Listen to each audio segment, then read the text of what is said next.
Welcome to Donkey Kong World at Universal Studios Osaka. Behind me there's Minecart Madness, which is the main attraction of this area. But first, let me go back to this morning. We got to the park at 6:52 a.m. to stand in line because even though the opening is at 9, they usually open earlier, especially right now with the new area of Donkey Kong.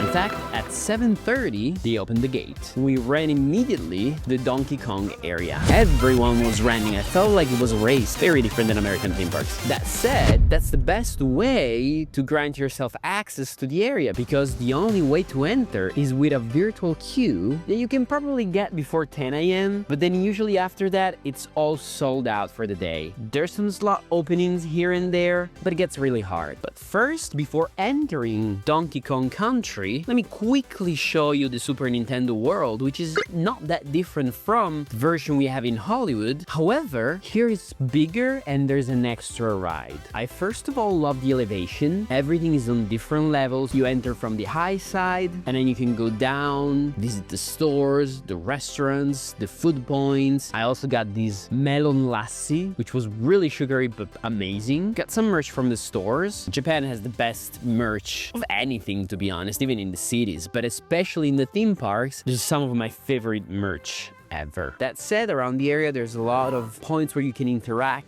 with the environment, little mini games that you can do by purchasing power-up band, exactly like the one in Hollywood. I'm pretty sure those can work here too. Now, the main two attractions of this area, Mario Kart, same version as the one in Hollywood again. Not my favorite ride. I love that they tried using a different kind of system, pretty much never used before. And that's something Universal is doing a lot, especially with these new areas related to Nintendo. And we're gonna get there when we talk about Donkey Kong, but I love the fact that they're trying new things. And then the second ride is Yoshi's Adventure, which is a ride for younger kids. It's not a big loss not having it in Hollywood for now. We're gonna have this full version of the Super Nintendo World in Epic Universe soon, but I wish this ride was a little bit longer and a little bit more dark ride. It just gives you a very good panoramic view of the Super Nintendo World and a few little indoor areas, but again, it's mostly a ride for kids. And now, it's time to get inside Donkey Kong Country. And later, we're gonna explore the rest of the park,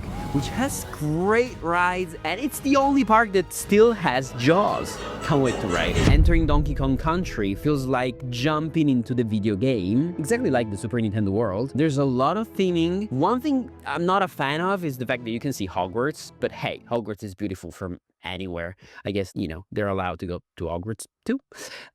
There's stands for the merch, super well themed inside this plane. There's of course little food areas, Kong's house, and the meet and greet with Kong, and a little mini game where you have to play the rhythm in the right way to make this box open and show the rhino inside. But now let's get to the main part of this area, which is Minecart Madness. So let's start from the queue. There's different areas where you can drink in the queue line. There's a part outside and then the rest is inside. And there's also a small pre-show with an animatronic where Cranky Kong explains you what you're going to do. That you have to retrieve the golden banana and help Donkey Kong save the kingdom. Then you get on the ride itself, which has a weird mechanism. It's the first ride of this kind made like this, and I love the theming. I love how it's made. There's this fake track that the cart goes on, but actually the real attraction is on the side, and there's an arm holding the main cart. And then you're moving on this track, and but the base changes. So sometimes you're going on rocks with this cart, sometimes you're going on rails, and there's a bunch of different elements throughout the whole experience, which makes it really cool. Good job, Universal.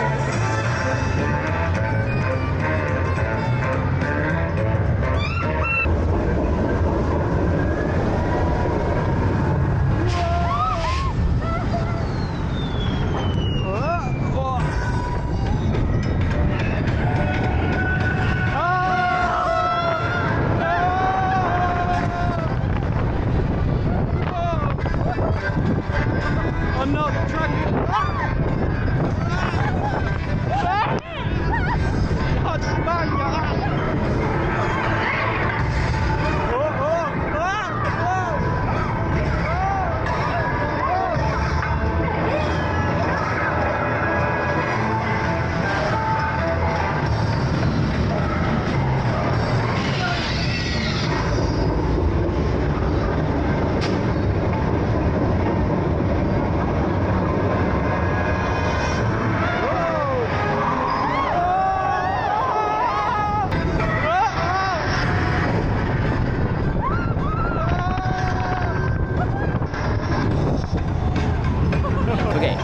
it's time to go to the rest of the park. Let's go back to the main street. Right away we have a B&M coaster, and I have to say this entrance, it's different. There's like a huge main street which is covered. A lot of parks here in Japan are covered. There's souvenirs and stores right here in the main street. There's a restaurant with a special meal of Detective Conan, which we'll try later. Wow, I really love this main street. Maybe it's one of my favorite Universal main streets. Anyway, this park was born in 2001, and it was the first Universal Park outside of the US. It's for sure interesting. Some people say it's the best Universal Studios theme park in the world. We'll see today if it actually is. But before leaving the main street, we got the Detective Conan special meal. It's my favorite manga, so I couldn't resist. And it's already lunchtime. We spent a lot of time in the Super Nintendo world. It's so cool. They give you a corn soup and these chicken croissant thingy. The dessert is the most beautiful thing. This is so cool. Let's try the food. Iced tea. Classic unsweetened iced tea. Of course, it's not warmed up, which is sad. I love this. Very garlicky. It's not bad. I feel like warmed up would be even better. But you know, this whole meal is around $12. It's time to try this Conan dessert. It seems really cool. It feels like a cheesecake, but like a mousse cheesecake. I don't know, it's lemon on the bottom and then this like cream on top. It's sweet. It's really a great dessert, honestly. I love the design of it. And the Conan bow tie is more crunchy than the rest, so it fits well. Okay, now we can go back to explore the rest of the park. Let's move towards the New York area. Kind of windy at the moment. We just passed the 4D show, but we're going first to the Detective Conan 4D show, which is right here at the beginning of the New York area. This main street, it's similar. There's not really a main street in Orlando, but here there's the main street and then it starts the New York area. So in some things it's kind of similar, but then it's also very different, which is how a theme park should be, especially if it's the same kind of theme park, but in another part of the world. I feel like that's the right way to do it. And what in Orlando is the Jimmy Fallon 4D show, here it's called Detective Conan Live Show, the anime manga, which is one of my favorites, so I'm so excited to do it. That's why I'm here first. Wow, this is so cool. They also did a great job with the facade of the building. Oh, the soundtrack. I'm so excited. You guys have no idea. I'm gonna nerd out here a little bit. And this is based on the new movie. The show is in 20 minutes. So in the meantime, let me just show you the rest of this area, which again, it's similar to Orlando. I guess there's like a relaxed area. I kind of love it though. It's a great idea. Anyway, this is the New York area of the park. And there's a souvenir store of Conan. Oh my gosh, I can't wait to check it out after the show. Here they had Spider-Man, basically like the version in Island of Adventure, but it closed last year and now it's not really clear what they will replace it with. But if you know, let me know in the comments. Would be really cool to fill up this area with anime related stuff. And then we have New York City. Oh my gosh, I miss New York. I live in New York and I really miss it. Been in Italy for a while. Because yeah, I'm Italian for those of you who don't know. There's a lot of details, a lot of great photo opportunities, and it feels like New York. I really love it. It's really good. Okay, let's go do Conan now. I'm excited. Ooh, Beltree Seaside Theater. Okay. The soundtrack, it's so good. It's 3D. I'm very curious to see the theming of the theater itself. It's really great.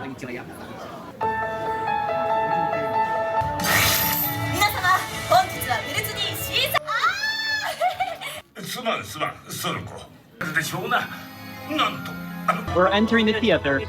Not sure I can show you anything or film inside. I just want to show you the theater itself. For now, it seems really cool and super well themed. They did a great job. Sometimes these like shows 4D, they're not like super well themed, but the space here seems really amazing. Great job.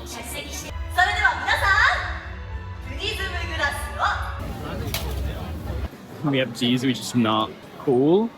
The t-shirts are also pretty bad, to be honest. That's the mug.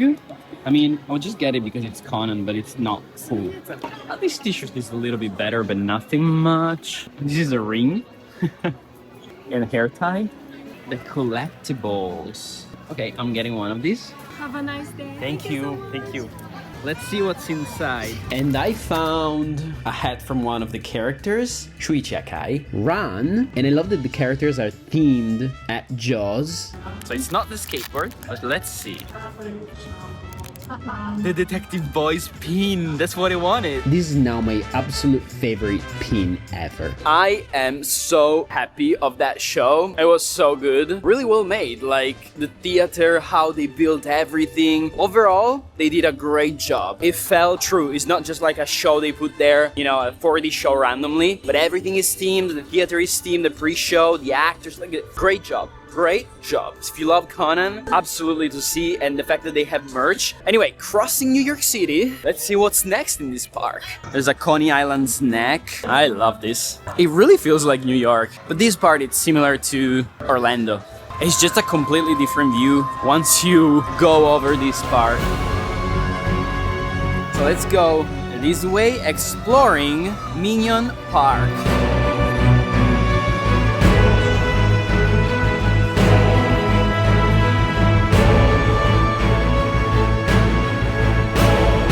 Welcome to Minions Park. It's really, really cool. Let's start from the beginning. So basically, New York turns into this Minion Park. It's so cool. Honestly, they did a great job.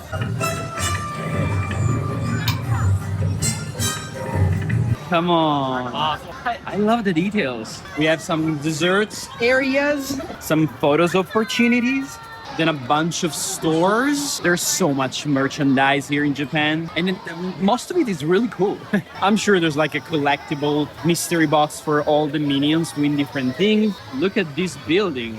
This is better than any other Minion area I've ever seen. Bank of Evil. There's some mini games here in the Center Plaza. And then there's Despicable Me Minion Mayhem, which is the classic ride that it's also in all the other Universals that have minions. So that's the classic, but the whole area is just so beautiful. I love it. And we're getting to the Jurassic area of this park. For now, I am loving this, like the panoramic views, all the attractions they have, probably the best Universal Park I've ever seen. And I only miss one, which is the Beijing one, which could be even better, honestly. But like, this is already something else. Like, I keep stopping just to look at views, because it's so good.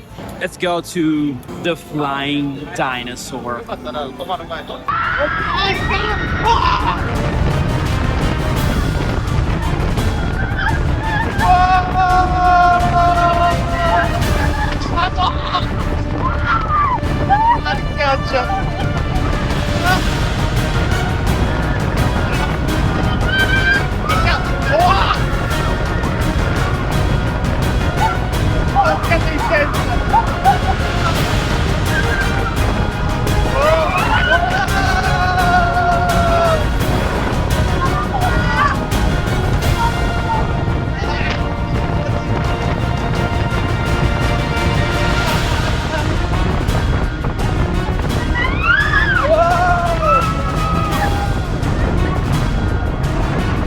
I'm so sorry for my camera. It was going crazy because this ride it's a weird ride. It's a flying coaster. I've never tried the B&M flying coaster, but this specific version, it's really amazing. I had so much fun. The G-force on the inversions, the force you feel, it's completely different than anything else. And I tried Fly in Fantasyland in Europe, but this version is way more intense and I liked it more, even though Fly is really well themed and an amazing ride. That said, it's really intense, but amazing.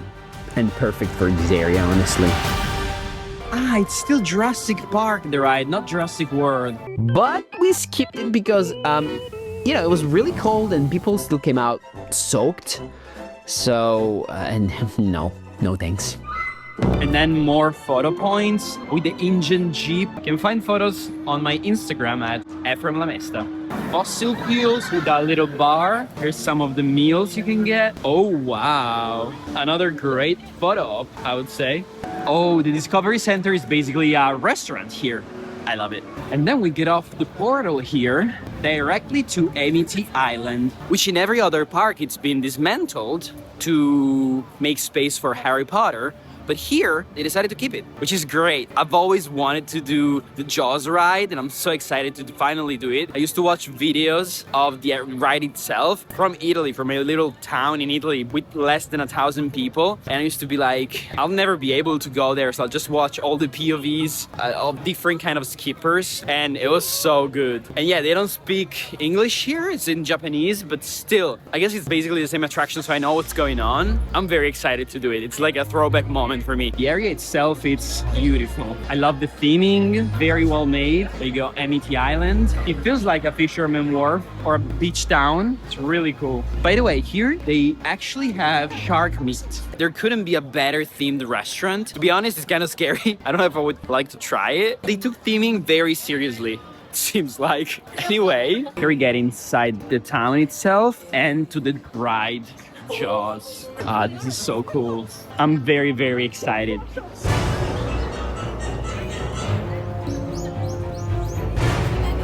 First of all, about Jaws, the queue line was great. Very realistic, like very well linked to the movies, which have this realistic feeling, you know? If you saw it, you know what I'm talking about.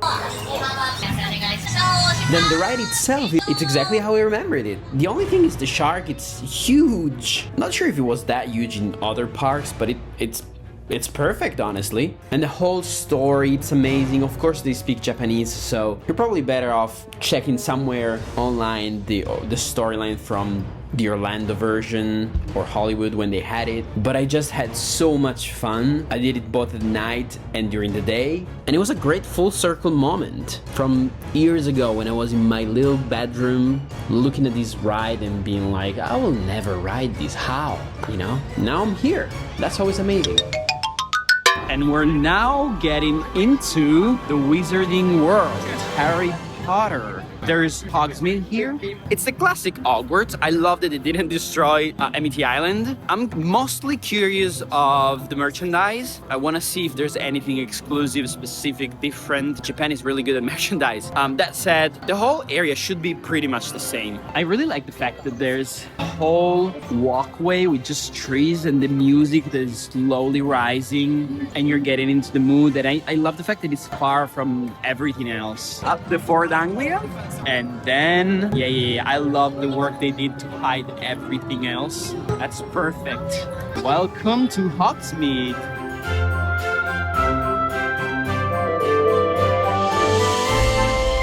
It's literally the classic diagonally, but Zonko's, it's still open here. The tree broomstick, and the menu is pretty much the same. I see Flight of the Hippogriff, and down there Ollivanders, the Hogshead. Maybe there's slight differences in the layout and stores. A magic beyond all we do here. So without further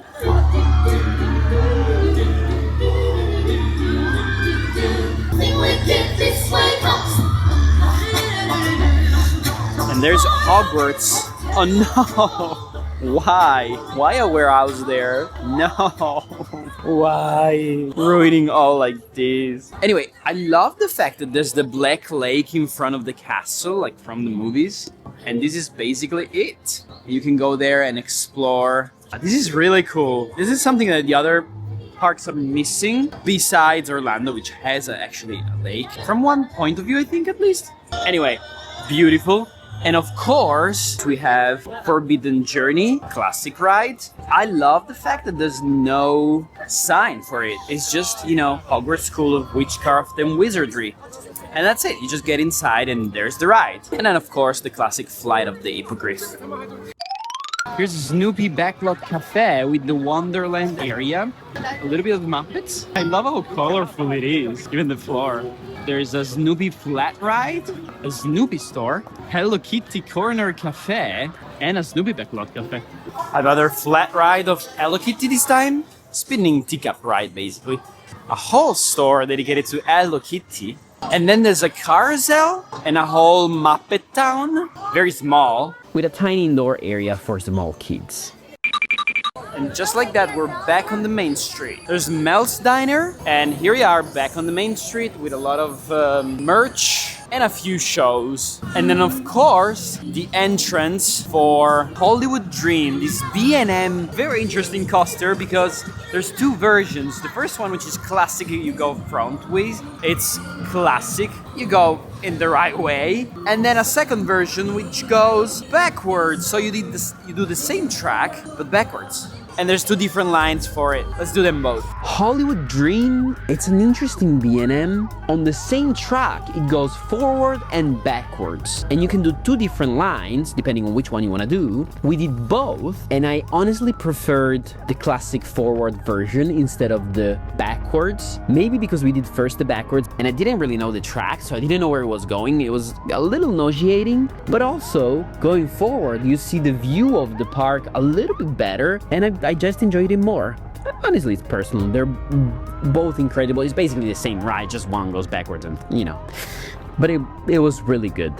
And now we can move towards some final thoughts about this park. So, what do I think about Universal Studios Japan? It's for sure a great theme park. Probably my favorite Universal Studios park for now. I didn't see Beijing, I saw all the others. This one has a special place in my heart for sure. Maybe because of the Conan ride, which I love, as you know now. But everything else, the coasters, maybe it's missing a few dark rides. The queue lines could be more themed instead of just being like classic queues back and forth. But besides that, like the atmosphere, the cast members are great, the rides are amazing, the shows are really good too, and the theming, the panoramic views of the park. But overall, I really enjoyed this day. It was a blast. I would absolutely advise you to come here and enjoy this beautiful park if you have a chance to come to Japan. Don't miss it. Anyway, very soon you'll see more episodes from Japan, from other parks